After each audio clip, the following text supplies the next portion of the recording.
শীতের সকালে বৃদ্ধাশ্রমের ছোট্ট একটি ঘরে বসেছিলেন রফিক চাচা। ৭৫ বছর বয়সী এই মানুষটি একসময় ছিলেন গ্রামের প্রধান শিক্ষক। জীবনে সবার জন্য অনেক কিছু করেছেন, কিন্তু আজ তিনি একাকী। ঘরের এক কোণায় একটি চিঠি লিখেছেন তিনি। হাত কাঁপছে, চোখে জল। চিঠির প্রথম লাইনে লিখছেন, প্রিয় মেয়ে তানিয়া। তানিয়া রফিক চাচার একমাত্র সন্তান। এক সময় তানিয়া বাবাকে বলেছিল, বাবা, আমি তোমার গর্ব হব। রফিক চাচার চোখে ছিল স্বপ্ন, মেয়েটা বড় হয়ে তাকে দেখবে। কিন্তু জীবনে বাস্তবতা ছিল ভিন্ন। তানিয়া বিয়ে করে শহরে চলে যায়।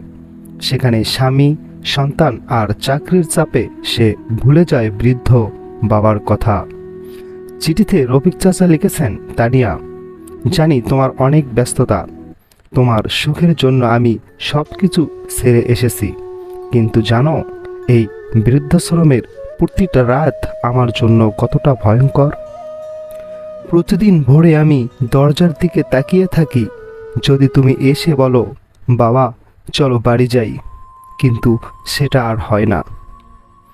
তোমার ছোটবেলার কথা মনে পড়ে? তুমি যখন ভয় পেতে আমি তোমাকে বুকে নিয়ে বলতাম, তানিয়া ভয় পেও না, বাবা তো আছেই। আজ আমার ভয় লাগে তানিয়া, আমি একা, তোমার বাবা আর বেশি দিন বাঁচবে না, ক্ষমা করে দিও। একবার এসে দেখা করো মেয়ে, একবার। চিঠি শেষ করার পর রফিক চাচা চিঠিটা ভাঁজ করে নিজের বালিশের নিচে রেখে শুয়ে পড়লেন। সেদিন রাতে তিনি চিরনিদ্রায় চলে গেলেন। পরের দিন বৃদ্ধাশ্রমের এক কর্মী চিঠিটা খুঁজে পেলেন।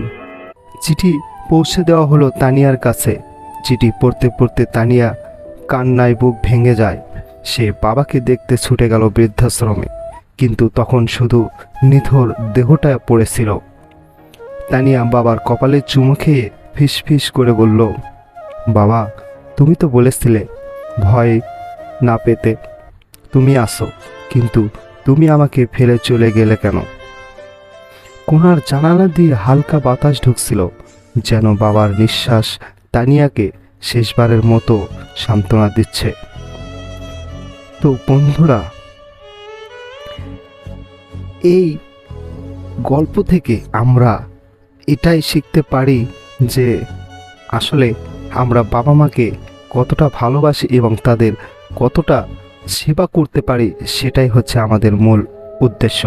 তাই আমরা চাই সকল বাবাকে আমরা যেন ভালোবাসতে পারি, যেরকম করে তিনি আমাদেরকে ছোটবেলায় ভালোবেসেছেন। তো গল্পটি ভালো লাগলে অবশ্যই ভিডিওটি শেয়ার করে অনেককে দেখার সুযোগ করে দিবেন, আর অবশ্যই চ্যানেলটি সাবস্ক্রাইব করতে ভুলবেন না।